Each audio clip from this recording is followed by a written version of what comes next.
Bienvenue dans cet épisode où on va parler d'intelligence artificielle et d'énergie. Comme je ne maîtrise rien à l'IA, on va se faire aider par un spécialiste de la question, Lé de la chaîne Science for All, qui consacre une longue et intéressante série de vidéos à ce sujet. Si vous ne connaissez pas, je vous conseille grandement de regarder, et en particulier sa vidéo sur les applications de l'IA qui peuvent aider avec les problèmes environnementaux, dans laquelle je suis intervenu et qui fait office de première partie indépendante à cette vidéo. Mais trêve de bavardage et plongeons dans le vif du sujet. Bonjour Lé, comment ça va ? Très bien, ça me fait plaisir d'être sur ta chaîne pour parler d'IA et d'énergie.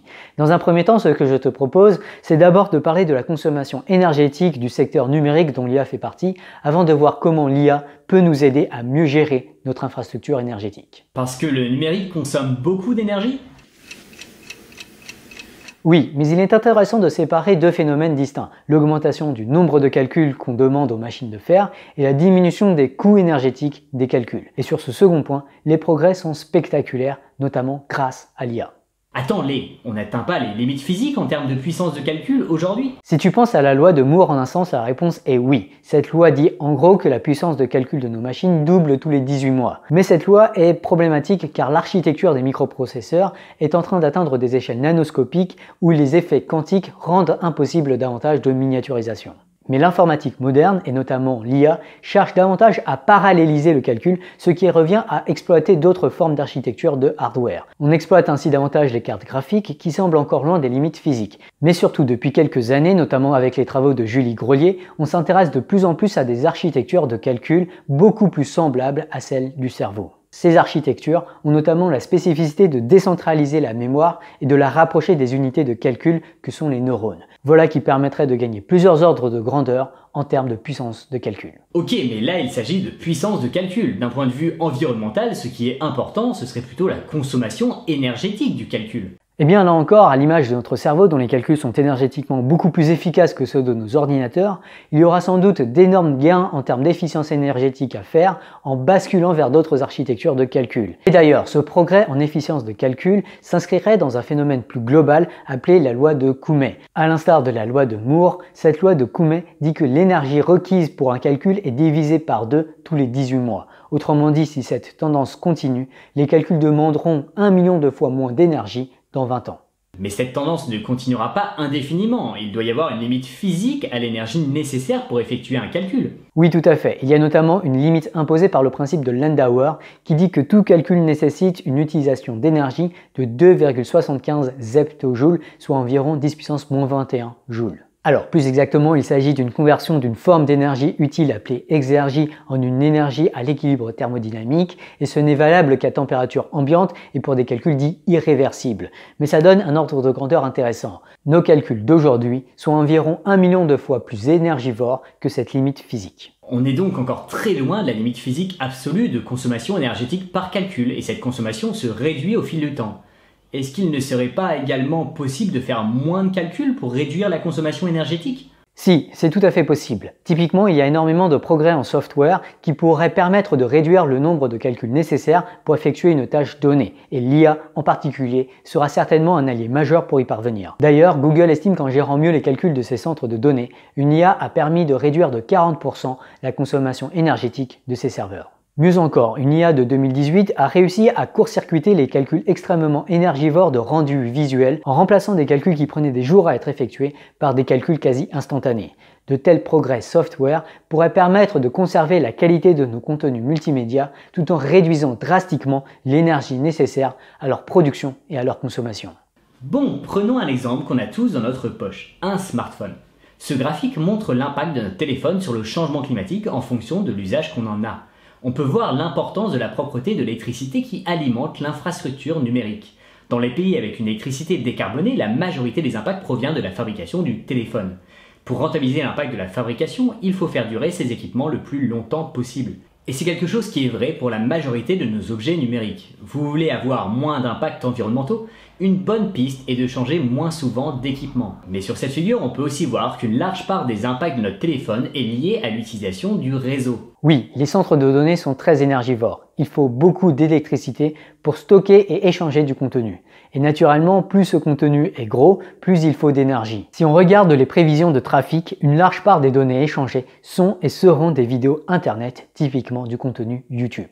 Et tout ça rend assez ironique la production de vidéos YouTube sur l'environnement. Vu les progrès des IA en termes de reconstitution des images, il est raisonnable de penser que dans le futur, il sera possible d'effectuer des compressions incroyablement plus efficaces des vidéos pour réduire drastiquement les coûts énergétiques de transfert de vidéos. Après avoir longuement parlé des développements potentiels sur cette question, on va un peu regarder la consommation du secteur numérique aujourd'hui. Malgré tous les progrès spectaculaires en termes d'efficience énergétique des machines à calculer, il se trouve que la consommation énergétique de ces machines ne fait qu'augmenter exponentiellement à un rythme estimé à environ 8% par an. Autrement dit, cette consommation double tous les 9 ans. Tout ça parce que le progrès permet avant tout de réduire le coût de calcul, ce qui développe ses applications, ce qui augmente sa consommation plus vite que le gain en efficacité ne permet de la réduire. C'est ce que l'on appelle l'effet rebond.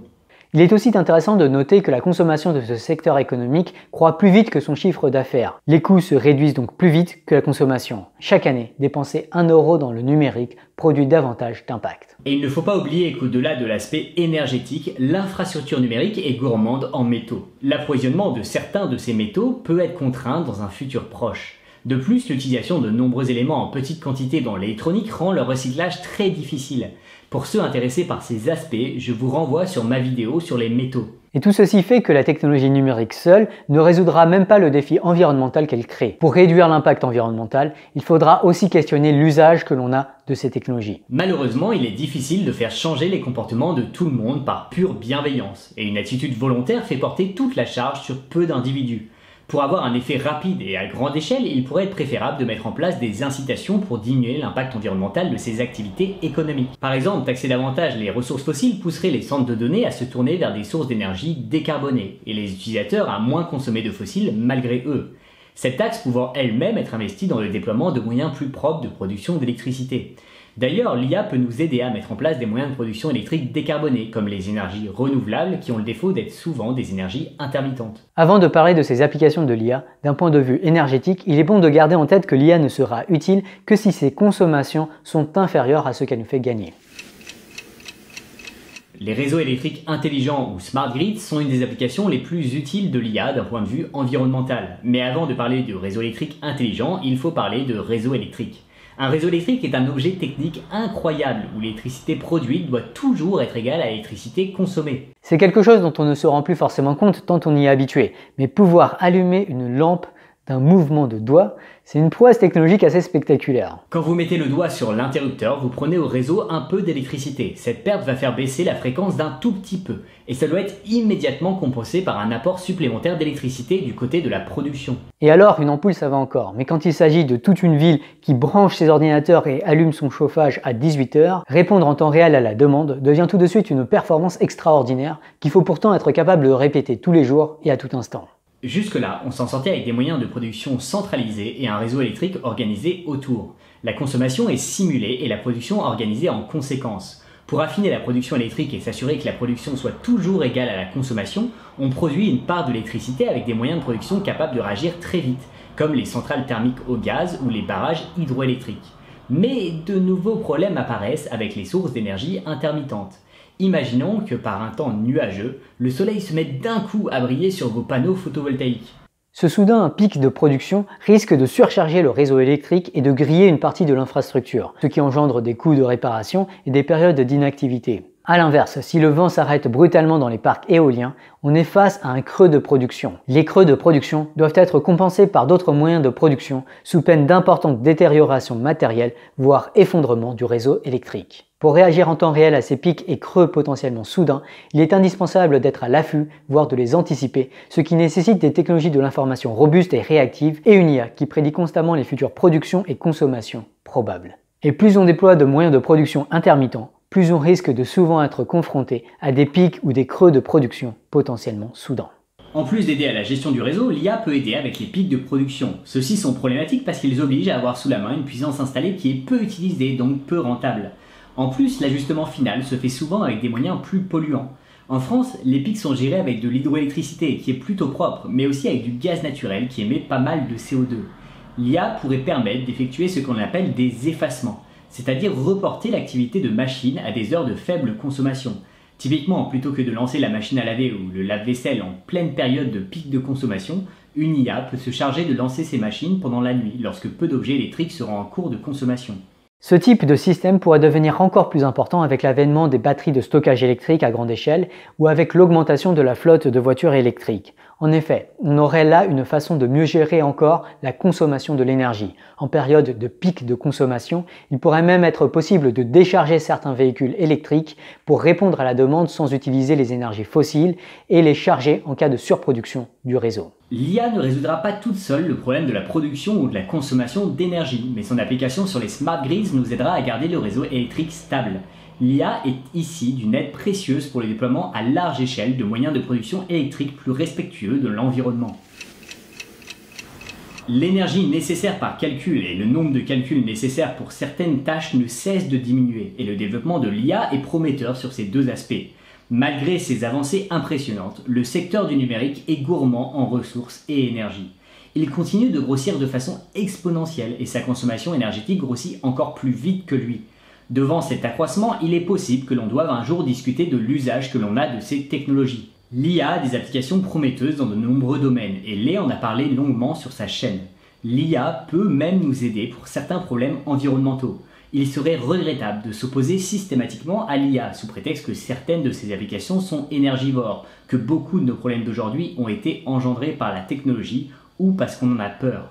L'IA est avant tout un outil et comme tout outil, il peut être bien ou mal utilisé. L'application sur les smart grids est à mon avis une application de l'IA où les bénéfices sont indiscutables. Merci d'avoir regardé cette vidéo un peu différente et j'espère qu'elle vous a plu.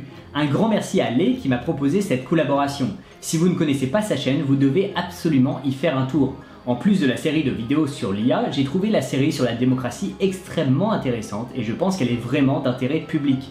Je suis depuis peu sur Tipeee et je remercie les premiers d'entre vous qui me soutiennent. Merci de croire en cette chaîne et de la trouver utile. C'est grâce à vous que l'aventure pourra continuer longtemps. C'était le Réveilleur et à bientôt sur le net.